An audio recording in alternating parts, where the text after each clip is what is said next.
How was my first year as a teacher?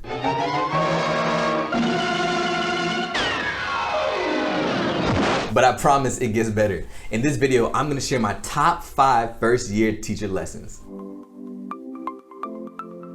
What's going on, everybody, and welcome to the Pursuit of Excellence family, where you'll learn how to develop students' life skills, mindsets, and character. Recently, I had a consultation with a first year teacher who is going through it. I mean, she has a heart of gold and she's working really hard and she's showing up every day for her students, but she just feels like she's not doing enough. She feels like she's not making an impact. She feels like she's not really doing what she signed up to do. And if you're feeling the same way, I ask that you just click the like button to let her know that she's not alone. All right, we're all going through it, especially first year teachers. So I decided to reflect on my career and compile this list of 5 things that I learned as a teacher that will help set you up for success. Coming in at number 5, you've got to be yourself.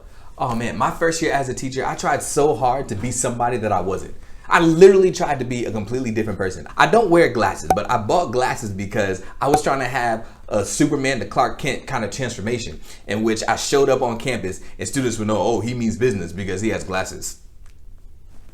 That's what I thought first year. It did not work for me. You've got to be who you are in the classroom. And I know that we want to learn and we're eager to get better and we want to glean from other people. We want to pull from this person or pull from that person and we want to see what works for them or what works for him or works for her. But you're not him and you're not her, and what works for them may not work for you. In another video, I talked about how the fact that I tried to be like the basketball coach. She was a big presence and she would go around with a booming voice and students would straighten up and they'll be silent in her classroom. And in my classroom, they were jumping on top of the desk playing whack-a-mole with each other, and I'm just trying to get them to sit down. And I was like, I need to be more like that. So I started yelling, I started screaming, and I tried to be like her, and my students laughed me out the room because they knew that that wasn't me. They knew that that's not who I am. Students can tell when you're being real and when you're being fake, and they much rather respect the real version of you. So if you're a goofball, be a goofball. If you're an all gas, no brakes kind of motivator, be an all gas, no brakes kind of motivator. Listen, be yourself in the classroom. As long as you are not a detriment to students, just be the version of yourself that allows you to be the most comfortable in your classroom. I remember my first year teaching, there was another first year teacher who brought up to the principal in a staff meeting something that she heard before. She said she heard that teachers are not supposed to smile until after Christmas break. And the principal responded to her by saying, no, you can smile. They got to know that you have teeth.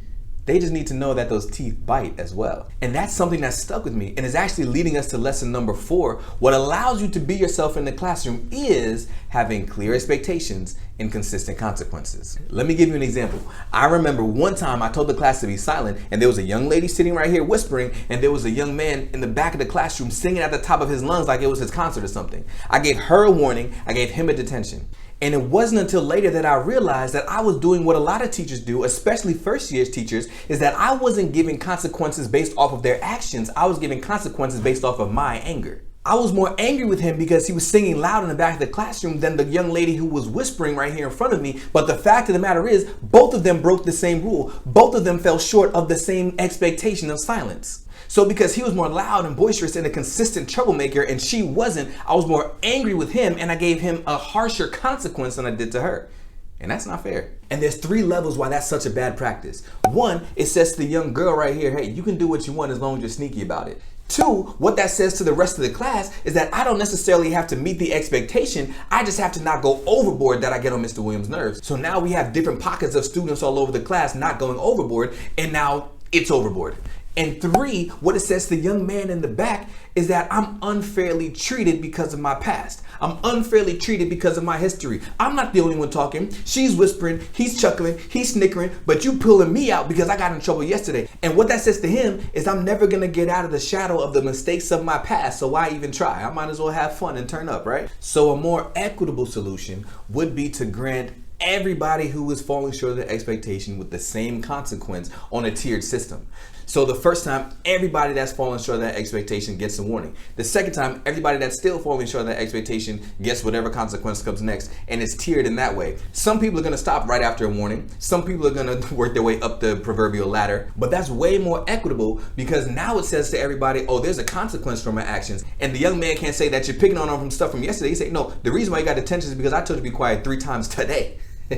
And in a virtual space, it's the same thing. The consequence may not be detention, but whatever the consequence is, it needs to be consistent. See, going back to what I was saying earlier about the basketball coach, what I perceived was that the reason why students were silent in her class was that she was yelling all the time. But I put the emphasis on the wrong word. It's not that she was yelling all the time, it's that she was yelling all the time. Her consequence was yelling, and it was consistent. So they knew, if I get out of my seat, she's about to yell at me. If I walk to the trash can without permission, she's about to yell at me. So they know what the consistent consequence is.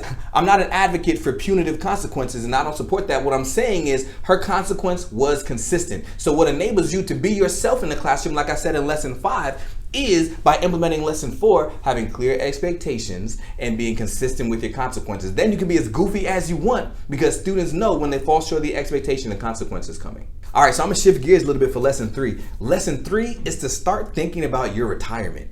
Like, seriously. Let me see if I can find a classroom. All right, so lesson number 3 is to start thinking about retirement. And I know that as a first-year teacher, retirement is like the furthest thing from our mind, especially when we just start getting our teacher checks and we have enough to pay rent, but we gotta really evaluate the budget before we start turning up the thermostat in the winter. You got to walk around in the parka. You know what I mean, right? But I'm gonna try to break it down for you and show you why this is such an important lesson. All right, so if you as a first-year teacher are making an annual salary of about $40,000 a year, and you decide that you're gonna contribute about 5% of that towards your retirement, and that can either be in a 401k plan or a 403b plan, then you won't be able to access that money until you're 60 years old. So it's gonna be like a long-term savings account. But they have a higher interest rate than banks, or a higher rate of return. So we can say that that rate of return is gonna average about 6%, which is a reasonable amount. And a lot of times school districts will match some of your contributions. So some employers may say, well, I'll match your contribution up to 3%, which means they're giving you free money, and now your total investment each month is 8% of your salary.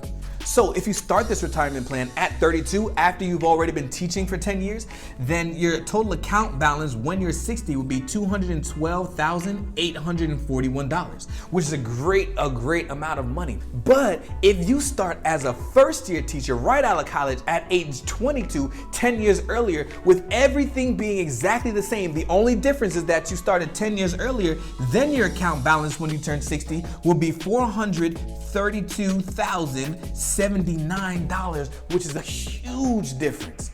A huge difference. And the reason why this is such a large difference is because here, if you start at age 22, you have an extra 10 years worth of compound interest growing. And like everybody else on YouTube says, I'm not a financial advisor, so definitely speak with your financial advisor. But that's the whole point of this lesson. Lesson number 3, speak to a financial advisor early on in your career, because they can help set you up for retirement and help set you up for success afterwards. All right, I'm gonna head back to the office. All right. So speaking of finances, lesson 2 hits on 2 different levels. Lesson 2 is to find or create opportunities to be with students outside of the classroom. When I say outside of the classroom, I'm talking about sponsoring some sort of club or coaching some sort of team, and even in a virtual space, having a virtual club or a virtual meetup, something that doesn't have to do with your content. One of the reasons is because there's often a stipend associated with this, and if you can find ways to make extra money as a teacher, why not? And the other reason is because you get to build relationships with these students, and you get to influence them on things that are outside of your content. So my first year teaching, I was presented with the opportunity to lead the academic team. And that is definitely not something I would have signed up for, but my principal said that I would be good for it, so I did it. It's kind of like a quiz bowl where they answer questions and things like that. And I was not really feeling it. I'm more of a sports guy. I wanted to do that, but there were no sports openings. So I said, I'll take the academic team. And that was actually one of the most fun experiences I've ever had, because I had a small cohort of students that wanted to be there. They signed up. They wanted to be there. We would meet after school and we would study and we would laugh and joke and we'd have snacks. And when we would travel to the competitions, we were able to have real conversations and deep talks on the buses. And I really got an insight into their lives, and I really got to help them through some of the things that they were dealing with. And those are opportunities and conversations I never would have been able to have in a math class. The following year, I was able to start coaching track, and I did both track and the academic team, and that was just such an awesome experience, again, just to develop grit and resilience within students on the track, and again, having those conversations that I wouldn't be able to have inside of a math classroom. The students that I'm closest with today, the ones that I still keep in touch with, are all students that were either on the academic team or on my track team. And yes, you can even do this virtually. We have a teacher in my school right now that started a virtual anime club, and I don't know anything about anime, but somehow she's incorporating reading and literacy into her anime, and they're watching Bleach and Naruto on Zoom together, and they're having such an awesome time.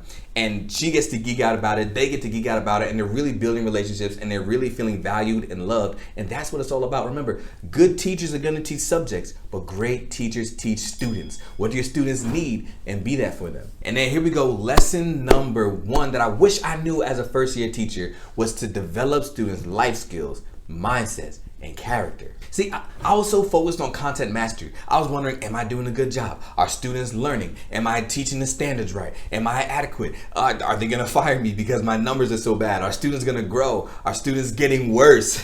But let me tell you something, not every way that you impact students can be measured with numbers. Because more important than the content that we teach is the character that we build within them. We're trying to shape citizens. We're trying to create better human beings. And like I said in the earlier video, in most cases, we've got to address the mindset before we can address mastery anyway. See, they've got to believe that they can do the work that you said before them before they can actually do it. So developing grit, developing resilience, developing a growth strong mindset is necessary for them to master your content. And as you know, that's what this channel is all about. So in the description below, I linked a free resource for you just to check it out, Setting Smarter Goals. And it's a way to allow students to set smarter goals and follow through with them to help increase their belief in themselves, to help set a clear goal and learn how to follow through. So check the link in the description to download that and sign up for the mailing list so you get exclusive offers on life skills, mindsets, and character resources. The Pursue Excellence moment today, where you respond in the comment section down below, is to answer this question.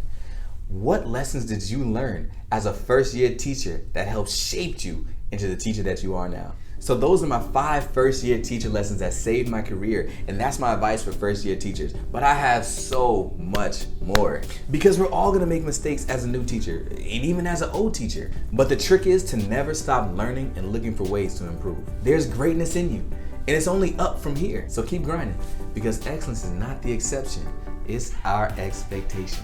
Like, share, subscribe. I'll see you next time.